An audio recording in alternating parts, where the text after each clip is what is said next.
আসসালামু আলাইকুম। এই যে দেখেন এই ছাইয়ের উপরে দানা দেয়া, তা ওনার ছাই শুকায় গেছে, এই কারণে হাতে দিয়ে পানি দিচ্ছে।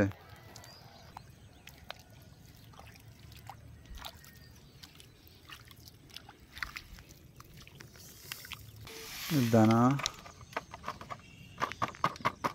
রেডি করা হচ্ছে।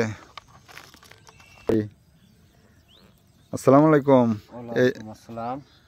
এখন এই যে আপনাদের আমি কাদার উপরে যে দানা ছাড়া, এই দানা ছাড়ানোর পুরা প্রসেসটা আপনাদের দেখাবো। এই যে দেখতেছেন এক ভাই দানা চারাচ্ছে।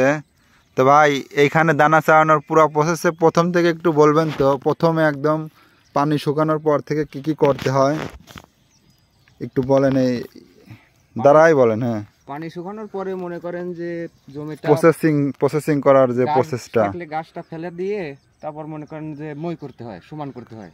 এই যে সমান করছে অলরেডি। সমান করার পরে মনে করেন যে এরকম করে বেড করবেন। বেড করে উপরে সার বীজ যেটা দেওয়ার প্রয়োজন। সার কি সার কি পরিমাণ দেওয়া হয় ভাই, এটা যদি বলতেন। মনে করেন প্রতি শতাংশে 3 কেজি করে সার পড়ে। এটা হচ্ছে সারের মধ্যে কি কি আছে?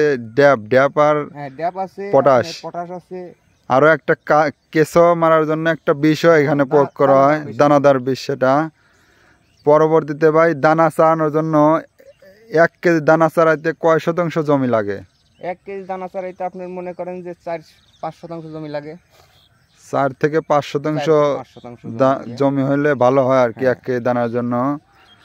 তো এই যে আপনারা দেখতেছেন এইখানে এই জমিতে সারও দেওয়া হয়েছে এবং এই যে বীজ ছিটা আছে অলরেডি। পরবর্তীতে এটা বীজ ছিটানোর পরবর্তী কার্যক্রম কি ভাই? বীজ ছিটানোর পরে মনে করেন যে আমরা ছাই দিয়ে ঢেকে দেব। এই দানাটা পরে ছাই দিয়ে ঢেকে দেওয়া হয়। ছাই দিয়ে ঢেকে দেওয়ার কারণ বলতে পারবেন? ছাই দিয়ে ঢেকে দেওয়ার কারণ যে এই দানাটাই মনে করেন যে সরাসরি যাতে সূর্যের আলো না পাবে আর কি। কারণ সূর্যের আলো লাগলে তো মারা যাবে আর কি, শুকায় নষ্ট হয়ে যাবে। আর পরবর্তীতে মনে করেন যে ছাই যখন একবার গাছটা এরকম বাইর হয়ে যাবে তখন আবার পানি শেষ করতে হবে আর কি। ইভেন ছাই আপনার যদি